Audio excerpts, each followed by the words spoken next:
Hoje eu trabalho num escritório de arquitetura e urbanismo, mas é um escritório mais voltado para projetos educacionais. Eu fiz a graduação em arquitetura e urbanismo aqui na PUC mesmo, e a graduação aqui da PUC ela é muito voltada para o urbanismo, então a gente aprende muito sobre urbanismo na faculdade de arquitetura.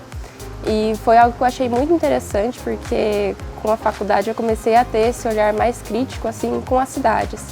Então, durante a faculdade eu fiz alguns estágios em escritórios de arquitetura, sempre mais voltado a residências, habitação de alto padrão, e não tinha nenhum contato com habitação de interesse social. Mas por conta desse estudo do urbanismo, a gente começa a notar mais, né, o que está acontecendo na cidade, o que parece que não está muito certo. A gente vê que de um lado a gente está construindo aí uma casa linda, elegante, uma pessoa que tem muito dinheiro, e do outro lado tem pessoa que não tem onde morar, que está vivendo em área de risco, enfim, em situações realmente que não são dignas.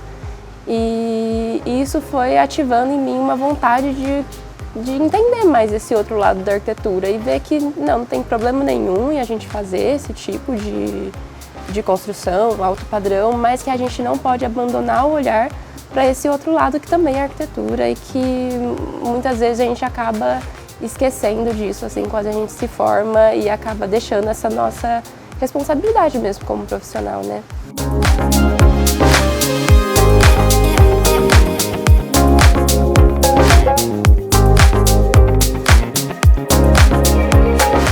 Antes eu não fazia ideia de como atuar nessa área. Então, apesar de eu ter o interesse nesse assunto, eu não sabia por onde começar, eu não sabia como abordar uma área que é uma comunidade carente, como poder talvez ajudar alguma família que está passando por alguma dificuldade com a sua habitação, enfim, eu não sabia como ter essa primeira abordagem. Depois da pós-graduação, já começou a ficar mais fácil compreender então essas dinâmicas e começar a me inserir um pouco mais nesse mercado. Claro que não é uma virada de chave automática essa mudança de profissão, né? E então eu tento ir levando isso paralelamente, então eu vou trabalhando em alguns escritórios de arquitetura, mas ao mesmo tempo eu também tenho desenvolvido alguns projetos voltados à habitação de interesse social.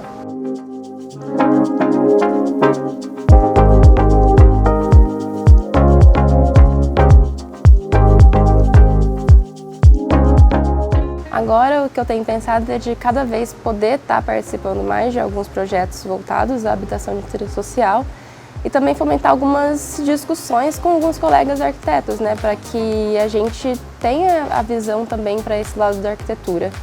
E além disso, eu também penso em mostrar também para essa população que elas têm o direito de ter uma moradia digna, porque muitas vezes as pessoas acham que ter a moradia é só ter a casa.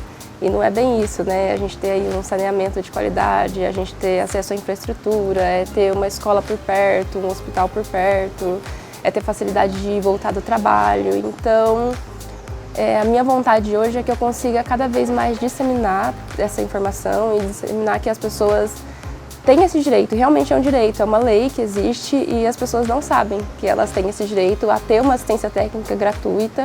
Então, é só entrar em contato com a prefeitura que consegue ter essa assistência técnica. E a minha vontade, então, é cada vez mais estar mostrando essa possibilidade para que as pessoas consigam chegar até mim e contratar o meu serviço nessa área em que hoje eu me sinto mais especializada e preparada para lidar com isso.